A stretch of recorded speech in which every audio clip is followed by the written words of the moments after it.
And I don't think Hegseth is a serious person and a serious pick. That is House lawmaker and combat veteran Pat Ryan talking about Trump Defense Secretary nominee Pete Hegseth. And sadly, it's not surprising coming from Trump, who dodged a draft 5 times, called our troops suckers and losers, insulted Gold Star families, Medal of Honor recipients, trampled on the sacred ground of Arlington National Cemetery.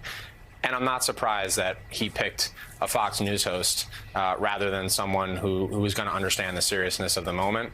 On Fox News, Hegseth, who served in the military, has repeatedly spoken out against political correctness. It's a recent phenomenon of Obama and Biden, but it's had terrible consequences inside our readiness. More recently, Hegseth posted this video on social media, urging viewers to buy products from companies he has promoted as anti-woke.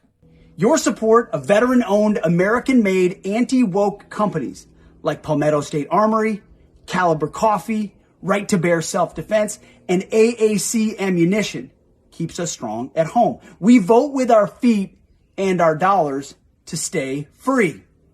While Hegseth may be good at hawking products to MAGA conservatives, he has never run a large organization or managed a multi-$100-million budget. The Department of Defense has an annual budget of $850 billion with more than 2.9 million employees, including 1.5 million active-duty military personnel. Retired General William Enyart spoke out on News Nation. If Hegseth is confirmed, he'll be the most spectacularly unqualified person ever nominated and ever confirmed. He just has no real experience and no real credentials for this kind of job. You're managing a budget of nearly $1 trillion, 2 million people. You are the face of the U.S. defense apparatus throughout the world. Around the world, foreign governments looking at videos like this are laughing. AAC just rolled out a new line of AK-47 ammo. That's right, because Russian ammo is now banned. Government-controlled media in Russia, China, and Iran are linking to Hegseth's social media commercials and noting his lack of management experience. In the Middle East, Al Jazeera has portrayed Hegseth as a psychopath. Quote, Hegseth defended service members accused of war crimes, and in 2019, he urged Trump to pardon U.S. service members who had been accused of war crimes. According to the Washington Post, Hegseth's lobbying of Trump in 2019 resulted in the pardon of 2 service members who were accused of murder and the reinstatement of rank of a third who was found guilty of posing with a body in Iraq. As controversial as Hegseth's defense of alleged war criminals is, back in Washington, the big issue right now is that in military management circles, Hegseth is a nobody. Politico headline, who the f*** is this guy? Defense World reacts to Trump's Pentagon pick. Quote, Hegseth is undoubtedly the least qualified nominee for Secretary of Defense in American history, one veterans advocate said. Quote, national security officials and defense analysts had braced for surprises from Trump after experiencing his first 4 years in office. But even grading on that curve, they say the announcement of Fox News host and decorated Army veteran Pete Hegseth caught them totally off guard. Associates of Donald Trump say the nomination makes some sense given Trump's cable news viewing habits and addictions, and the premium that Trump places on looks and people who succeed on television. To be clear, Hegseth is a weekend Fox host, and the weekday Fox hosts, the on-air talent who have had more success on the channel, admitted being flabbergasted by the news. And then I saw this thing. Pete Hegseth has been named the nominee for press secretary, or rather for Secretary of Defense. And I thought, well, is that real? And then it started to, like a gusher, all this news that essentially caught Washington totally off guard. Pete Hegseth, the guy on the couch, is Donald Trump's selection to be the Secretary of Defense. And not only is Pete Hegseth the guy on the Fox News weekend couch, he's also the guy whose most recent book describes liberals as domestic enemies. In War on Warriors, he writes, quote, what we eventually discovered is that just like an enemy at war, the radical left never stops moving and planning. They do not respect ceasefires, do not abide by the rules of warfare, and do not respect anything except total defeat of their enemy and then total control.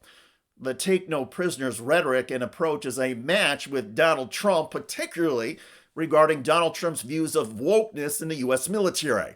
Here is Trump from a few months ago. I got to know the real fighting generals. There's not woke in the military. There's woke at the top. They want there to be woke, but these guys aren't meant for woke. I'd fire them. I would fire them. I would fire them, the military leaders. Well, now as president-elect, Donald Trump is getting ready to dump military commanders and leaders who disagree with him on anything. Here's the report from CBS News. President-elect Donald Trump has promised to make the armed forces less woke, as the term goes, by eliminating diversity training and firing any generals that he believes are supporters of a woke military. Now, as commander-in-chief, he already has the power to fire any general he pleases. So which are the woke generals? A draft executive order reportedly shows how he might identify those generals. According to the Wall Street Journal, Trump's transition team is considering the creation of a, quote, warrior board made up of retired senior military personnel to remove generals and admirals found to be, quote, lacking in requisite leadership qualities. Which qualities are those? Well, the draft ordered, which was reviewed by the Journal, does not lay out the criteria for meeting or failing to meet those qualities. I'm very concerned about what this means, because we've even seen today reporting from the Wall Street Journal talking about executive orders that are essentially military purges, political purity tests, when our military has always been apolitical, nonpartisan patriots, not a political military. And it's a very dangerous road that we could head down. And on the armed services, I'm going to be incredibly focused on the Armed Services Committee, making sure that we don't go down that road. But clearly, Donald Trump is ready to throw it in high gear. And in Pete Hegseth, he would have a Secretary of Defense who would happily help identify military commanders who should be purged because they support diversity or because they do not agree with Hegseth and Donald Trump. Let's be clear.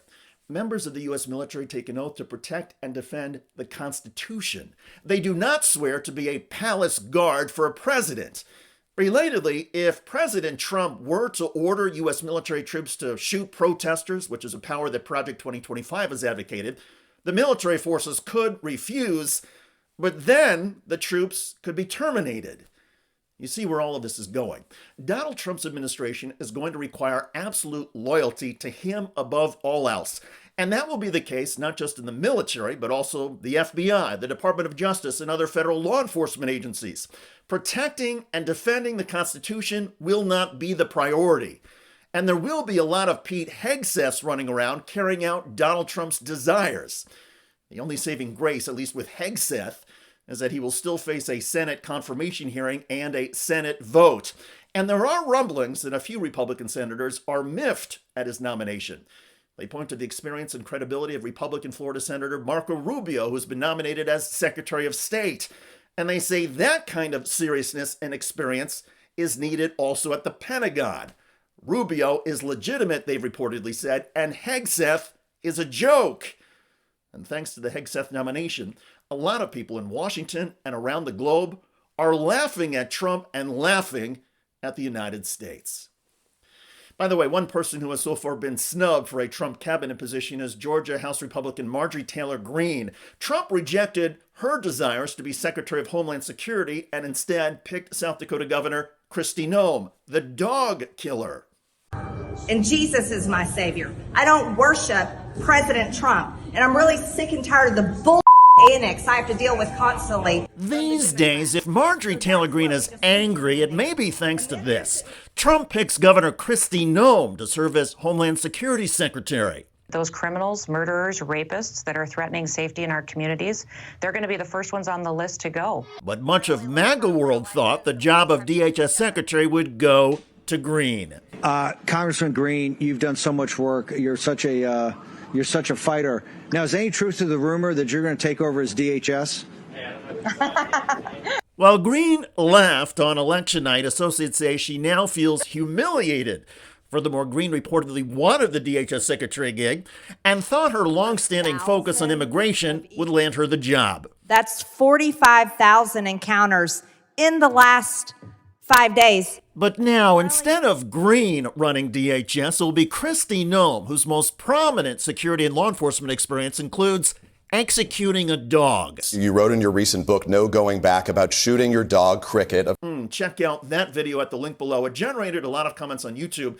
One of the most popular is from Patrick, who wrote, Trump's most useful idiot tossed aside like a used napkin. Interesting visuals. I hear you. I look forward to reading your comments about the world laughing at the United States over Donald Trump's Defense Secretary nominee, Pete Hegseth. I'm David Shuster. Thanks for joining us.